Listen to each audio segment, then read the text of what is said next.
While I was just wandering on the streets of my town, I saw this plant. I loved it, I plucked it, I planted it, and it grew and grew and grew.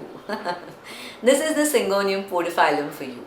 It's one of the most forgiving plants and it really grows anywhere. So if you want to know the history or the roots of this plant, it's found in places like Mexico and Latin America and South America and all these places which are blessed with a tropical climate. Here in Bombay, we are blessed with a tropical climate as well, and if you plant this arrowhead vine or the Syngonium podophyllum, it may happen that this plant overtakes all your space or really grows fast and climbs the spaces and invades other species. So if you don't want to let that happen, then keep it at the side near a window where it can climb and it doesn't intervene or interfere in the growth of other plants. Because this is a very forgiving plant, it can tolerate any kind of soil. But an ideal soil mixture for this Syngonium podophyllum would be 60% clay soil, 20% coco peat, 10% leca, 10% vermiculite or perlite, and you can sprinkle in compost every month as its fertilization needs. That's it. As I keep on saying, this is the most forgiving plant. This plant will tolerate higher light conditions, like it can also grow in direct sunlight. That's why we see this plant on the pavements of the roads readily growing.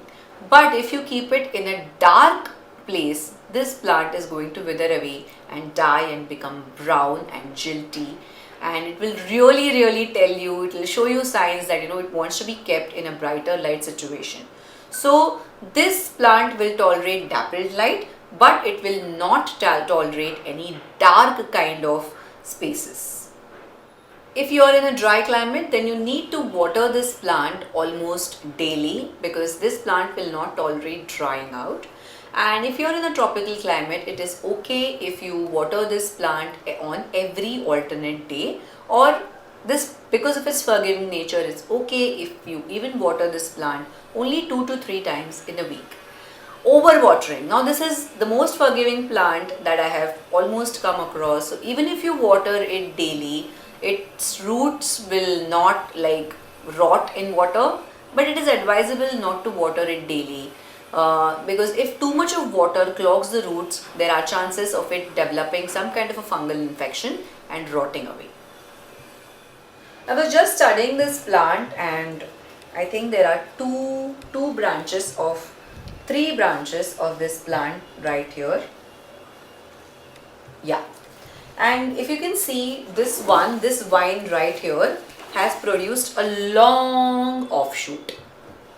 Now this plant is very simple to propagate. Now if I want to propagate this plant, I will cut it right here. This is the node from where these aerial roots are also coming out. I'll directly put it in soil or I'll place it in water and another Syngonium will readily grow. But what if, like a lot of my viewers or subscribers ask me this question, that I'm not in a tropical climate, can I still grow Syngonium podophyllum or arrowhead vine? Of course, it's a very forgiving plant. You have to just make sure that you spray this plant and replicate the tropical climate, or put it in a pebble tray and water it really regularly, and it can grow in places like Delhi or other places like Jaipur where the climate is not so humid but it is a very drier belt of the land, and it will grow there, but you'll have to put in a little more efforts. These plants are poisonous, so beware if you have dogs. Keep it in a place, like I have 2 dogs, but I've kept it in a place where my dogs can't reach. It's kept in a very high plank or a windowsill and you'll be okay. But I love these plants because they add a green element to the window. They don't usually wither away, or they do not have many of nakras like other plants. So I really love them. So how did you like this video on Syngonium podophyllum or the arrowhead plant or the arrowhead vine? It's a really cute and a cool and a most forgiving plant for any beginner to get. It adds that dash of green and also has a lovely variegation. There are also newer species of this arrowhead plant which are available with a whiter variegation in it. I'm yet to buy them, but I surely will, and will make a new video on how these variegated arrowhead plants are. Till then, it's a bye from me. Do subscribe, do share our videos with a lot of your friends who are into plants, and also comment on how you liked this video and how my tips are simple yet effective. Are you liking them? What more videos would you like us to make? And it's a bye from me. Happy planting and have a happy weekend.